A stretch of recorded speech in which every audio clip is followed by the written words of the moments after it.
The unexpected guardians. The emergency transmission cut through the peaceful hum of the galactic communication array like a scream in the night. Elder Voth's weathered face filled the holographic display, his usually calm demeanor shattered by desperation. Behind him, the sky of Zilani Prime burned with the orange glow of orbital bombardment. "This is Elder Voth of the Zilani Republic," his voice cracked with exhaustion and fear. "Our world is under attack by the Crimson Horde. They came without warning, without demands. They simply began destroying our cities, our people. We are a peaceful civilization. We have no weapons capable of stopping them. Please, anyone who receives this message, we need help. Our children are dying. Our culture, our history, everything we are will be lost if someone doesn't come. We don't have much time left." The transmission ended abruptly as another explosion lit up the sky behind the Elder. Across the galaxy, dozens of advanced civilizations received the desperate plea. The response was immediate and unanimous: silence. In the grand chambers of the Galactic Council on Nexus Prime, Councillor Thys paced nervously on his 6 spindly legs. His translucent skin had turned a sickly yellow color, a sure sign of extreme anxiety among his species. Around the circular chamber, representatives from 47 different worlds sat in uncomfortable silence. "The Crimson Horde," whispered Ambassador Krell, his tentacles writhing with barely contained terror. "We all know what they do to civilizations they conquer. The Zilani won't just die quickly. They'll be enslaved, tortured, used as entertainment in their blood games." "And what would you have us do?" snapped Councillor Thys, his voice high and shrill. "Send our fleets to die against the Horde. They have over 3,000 war vessels. They've conquered 17 star systems in the past decade. Every species that has tried to stop them has been crushed." The assembled aliens nodded in agreement. The Crimson Horde was nightmare given form, a collection of savage species united under one brutal philosophy: might makes right. They didn't negotiate, didn't trade, didn't show mercy. They took what they wanted and destroyed what they couldn't use. "Perhaps we could send a diplomatic mission," suggested Ambassador Yorn, though his translator couldn't hide the doubt in his voice. "Offer them something in exchange for sparing the Zilani."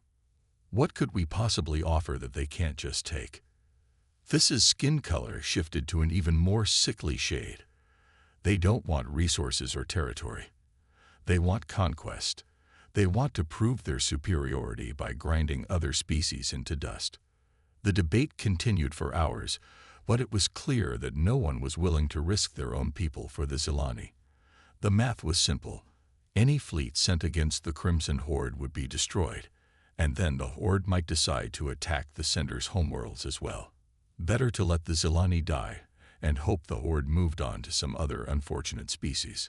In a smaller chamber connected to the main hall, Ambassador Marcus Webb sat quietly reviewing the transmission data on his personal tablet. Webb was human, which made him an oddity in the galactic community. Humanity had only achieved faster-than-light travel 15 years ago, making them newcomers to the vast galactic civilization. Most species still considered them primitives who had gotten lucky with their technology. Webb was a former military officer, though he'd spent the last 5 years learning diplomacy. At 52, he was older than most ambassadors, with graying hair and the kind of lined face that came from making hard decisions. Right now, he was making perhaps the hardest decision of his life. The door to his chamber chimed, and Captain Sarah Chen entered. She was the commander of the human escort fleet, 3 small vessels that had brought the diplomatic mission to Nexus Prime. Chen was tall and lean, with sharp eyes that missed nothing and black hair pulled back in a military bun. "I saw the transmission," she said without preamble. "The Zilani don't have long." Webb nodded. "The Council won't act. They're too afraid of the Crimson Horde." "What about us?" Webb looked up from his tablet. "What about us?" The Zilani asked for help. They didn't specify which species should provide it. "Sarah, we have 3 escort vessels, and maybe 200 crew members total. The Crimson Horde has thousands of ships. Chen sat down across from Webb, her expression serious. "Marcus, I've been reading the tactical reports on the Crimson Horde. They're brutal, yes, but they're also predictable. They use terror tactics and overwhelming numbers, but their actual combat strategies are straightforward. They've never faced an opponent who fights dirty. And humans fight dirty." A slight smile crossed Chen's face. "Marcus, we come from a death world. We evolved alongside predators that could tear us apart without thinking twice. We survived ice ages, plagues, wars, and disasters that would have wiped out most species. We didn't get to the top of our food chain by playing fair." Webb was quiet for a long moment. "Even if you're right, we don't have the ships for a military operation of this scale. We don't need a fleet from the Navy. We need volunteers." 3 hours later, Webb stood before the Galactic Council. The aliens looked at him with a mixture of pity and curiosity. Humans were still an unknown quantity to most of them, though their reputation as survivors from a particularly dangerous world was well established. "Honored representatives," Webb began, his voice carrying clearly through the chamber's acoustics. "I understand that the Council has decided not to respond to the Zilani distress call." Councillor Fisk nodded, his skin still that unhealthy yellow color. "The risk is too great, Ambassador Webb.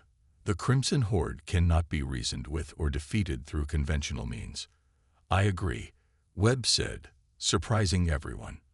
"Which is why humanity volunteers to respond to the distress call." The chamber erupted in a cacophony of alien voices. Translators worked overtime as dozens of species expressed their shock, disbelief, and in some cases, amusement. "Ambassador Webb," Fisk called out once order was restored, "I appreciate your species' enthusiasm, but this is not a situation for heroic gestures. The Crimson Horde will destroy any fleet you send, and then they may decide to investigate your homeworld as well. That's a risk we're willing to take." "But why?"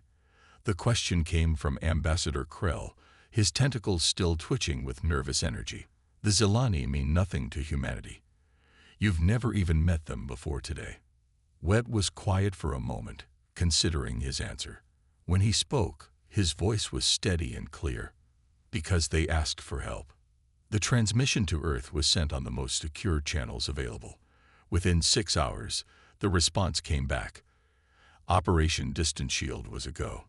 Within 24 hours, ships began assembling at the edge of human space. It wasn't the sleek, coordinated fleet that other species might have sent. The human armada was a collection of whatever could be spared and whatever volunteered. Military vessels from Earth's Defense Force formed the core, but they were joined by converted cargo haulers, mining ships equipped with improvised weapons, and even a few luxury liners whose crews had volunteered for transport duty.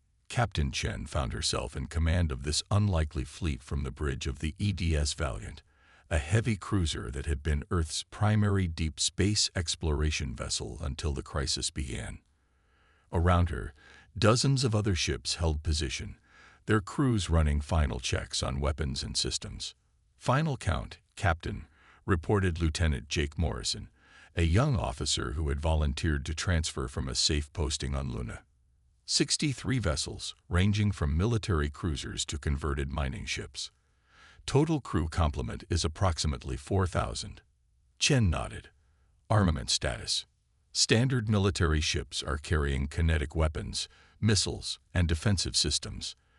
The converted vessels have improvised weapons ranging from mining lasers to explosive charges designed for asteroid demolition." "And our opposition." Morrison's face grew serious. "Long-range sensors indicate the Crimson Horde fleet at Zilani Prime numbers approximately 3,000 vessels. We're outnumbered nearly 50 to 1. From the communication station, Engineer Rosa Martinez looked up. Martinez was a technical specialist who had volunteered to jury-rig weapons systems for the converted civilian ships. "Captain, we're receiving final confirmations from all vessels.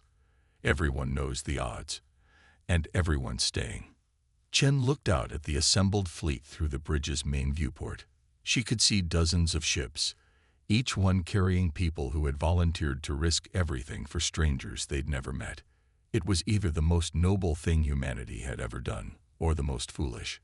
All ships, this is Captain Chen. In 30 minutes, we jump to hyperspace. Our destination is Zilani Prime, where we will engage the Crimson Horde fleet. I won't lie to you about our chances. We're outnumbered, outgunned, and facing an enemy with centuries more experience in space warfare than we have. She paused, looking around at her own crew. Every face showed the same mixture of fear and determination. But we have something they don't expect. We're human. We come from a world that tried to kill us every single day for millions of years, and we're still here. We faced impossible odds before and won. She paused, looking around at her own crew. Every face showed the same mixture of fear and determination. But we have something they don't expect. We're human. We come from a world that tried to kill us every single day for millions of years, and we're still here. We faced impossible odds before and won. Today, we're going to show the galaxy what happens when you threaten innocent people in front of a species that doesn't know how to quit. The response came from every ship in the fleet simultaneously. Understood, Captain. Ready to jump on your mark. As the human fleet prepared to enter hyperspace, emergency broadcasts were being sent across the galaxy. Word of humanity's suicide mission spread quickly through diplomatic channels. Most species reacted with a mixture of admiration and pity. The humans were brave, certainly, but they were about to be slaughtered. On Nexus Prime, Counselor Thys watched the tactical display showing the human fleet's departure. His skin had returned to its normal blue-green color now that the immediate crisis was someone else's problem. "They'll be destroyed within hours of arriving at Zilani Prime," he said to his aide. "The Crimson Horde doesn't show mercy to interfering species. Should we prepare a memorial service?" the aide asked. Thys considered this. "Yes, I suppose we should. The humans deserve that much. They may be primitive, but they have courage." Neither Thys nor his aide could imagine what was really about to happen at Zilani Prime. The Crimson Horde had never faced humans in battle before. They had no idea what they were about to encounter. When Deathworlders fight back, the human fleet dropped out of hyperspace at the edge of the Zilani system, like ghosts materializing from the void. Immediately, the tactical displays lit up with contacts. The Crimson Horde had brought their full strength to bear against the peaceful Zilani Republic. Over 3,000 warships arranged in a massive siege formation around the planet. Captain Chen stood on the bridge of the Valiant, watching the sensor data stream across multiple screens. The sight should have been terrifying. The Horde ships were massive, sleek predators designed for one purpose: destruction. Their dark hulls seemed to absorb light, and weapon ports covered their surfaces like the eyes of spiders. "Status report," Chen ordered, her voice calm despite the overwhelming odds before them. Lieutenant Morrison worked frantically at his station. Zilani Prime is under active bombardment. The planet's defensive grid has been completely destroyed. I'm reading massive population centers under direct attack. His voice tightened. "Captain, there are civilian evacuation ships trying to escape the planet. The Horde vessels are hunting them down like animals." Chen's jaw clenched. Through the tactical display, she could see the truth of Morrison's words. Small, unarmed Zilani ships were fleeing their dying world, only to be pursued and destroyed by Crimson Horde fighters. It wasn't military necessity, it was sport. "Communications, open a channel to the Horde fleet." Engineer Martinez looked up from her station. "Channel open, Captain." "Crimson Horde vessels, this is Captain Sarah Chen of the Terran Defense Force. You are attacking a peaceful civilization without provocation. Cease your bombardment immediately and withdraw from this system." The response came quickly, transmitted on multiple frequencies to ensure every human ship received it. The voice was deep and guttural, filled with the kind of casual cruelty that came from centuries of unopposed conquest. Primitives from the small blue world. The voice rumbled with amusement. "I am Warlord Kresh, commander of the Crimson Horde's Third Fleet. You dared to give orders to your superiors. Your pathetic species has barely learned to leave their own star system, and now you think to challenge us." Chen's expression didn't change. "This is your final warning. Withdraw, or we will use force to stop you." The communication channel filled with what could only be described as laughter, though it sounded more like the growling of predators. "Force. You bring 60 ships against 3,000. Your weapons are primitive chemical explosives. Your ships are made of crude metal and polymer. We have studied your species, little humans. You will provide entertainment before you die. All ships." Chen broadcast on the human fleet frequency, "Weapons free. Execute attack pattern chaos." What happened next would be studied in military academies across the galaxy for centuries to come. The human fleet didn't behave like any military force the Crimson Horde had ever encountered. Instead of maintaining formation and engaging in orderly battle lines, the human ships scattered in every direction like a swarm of angry insects. The Horde's response was predictable. They moved to surround and destroy the scattered human vessels, confident that their superior numbers and firepower would end the battle quickly. They had never faced opponents who had learned warfare on a Deathworld. The first Horde vessel to realize something was wrong was the heavy cruiser Fleshrender. It had moved to intercept what appeared to be a fleeing human cargo ship, only to discover that the cargo ship was actually the converted mining vessel New Johannesburg, loaded with industrial explosives and piloted by a crew of volunteers who had no intention of surrendering. The New Johannesburg didn't try to escape or return fire with conventional weapons. Instead, it accelerated directly toward the Fleshrender at maximum speed. The Horde crew, expecting their enemy to break off at the last moment, didn't realize the human ship's true intention until it was too late. The collision released the energy equivalent of a small nuclear weapon. Both ships were vaporized instantly, but the shockwave damaged 3 other Horde vessels and sent a clear message to the rest of the fleet. These humans didn't fight like civilized beings. Across the battlefield, similar scenes played out. Human ships used tactics that no proper military would consider. Cargo haulers loaded with mining charges rammed Horde vessels. Military ships fired kinetic weapons at close range, punching through shields that were designed to deflect energy weapons. Fighter craft used suicide runs when their ammunition was exhausted. Warlord Kresh watched from his flagship's command center as his carefully ordered battle plan dissolved into chaos. His species, the Vorthak, had conquered dozens of star systems through overwhelming force and superior technology. They had never encountered an enemy that simply refused to be intimidated. "How are they penetrating our shields?" he snarled at his tactical officer. "Lord Kresh, their weapons are primitive, solid projectiles propelled by chemical explosives. Our shields are designed to deflect energy weapons and guided missiles. These crude kinetic rounds are passing through our defenses." On the human side, the battle was going better than anyone had dared hope. The Crimson Horde's ships were powerful, but they were designed to fight enemies who followed established rules of warfare. Humans, having evolved on a world where survival meant adapting to impossible circumstances, had no such limitations. "Martinez," Chen called out as the Valiant engaged a Horde destroyer, "how are our improvised weapons performing?" The engineer grinned as she monitored systems throughout the fleet. "Better than expected, Captain. The mining ship Aurora just used her asteroid processing laser to cut a battle cruiser in half. The cargo hauler Spirit of Detroit converted her loading arms into kinetic weapons and is punching holes in everything she can reach." But the humans weren't the only ones adapting. As the battle continued, the Crimson Horde began to adjust their tactics. They started focusing fire on individual human ships, using their numerical advantage to overwhelm isolated vessels. The tide began to turn when the Horde concentrated their fire on the converted luxury liner Starlight Express. The ship carrying evacuated Zilani civilians and medical supplies was caught between 2 Horde battle groups and couldn't escape.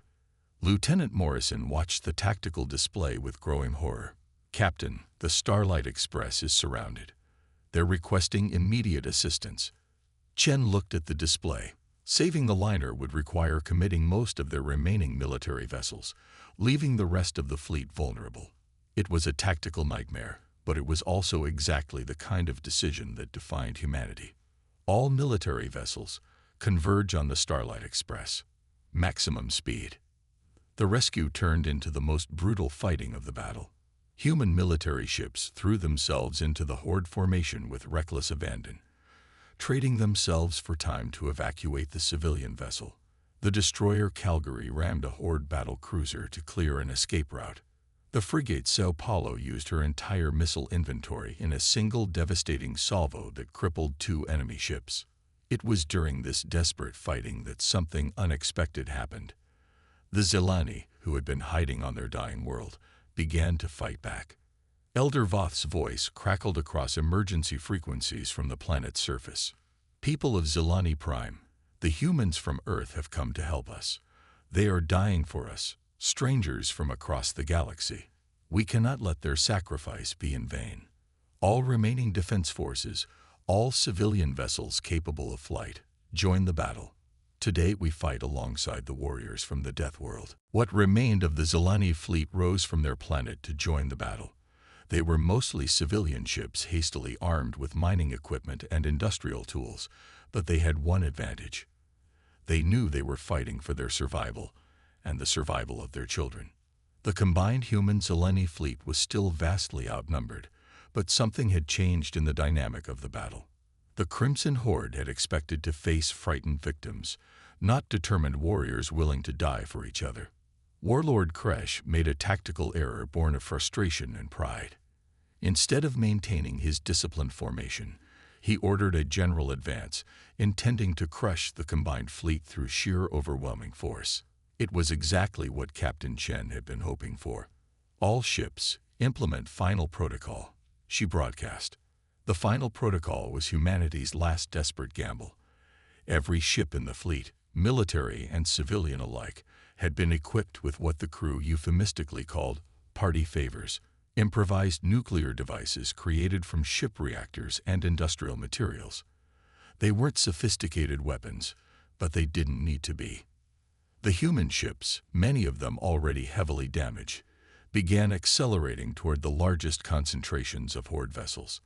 What followed could only be described as organized chaos.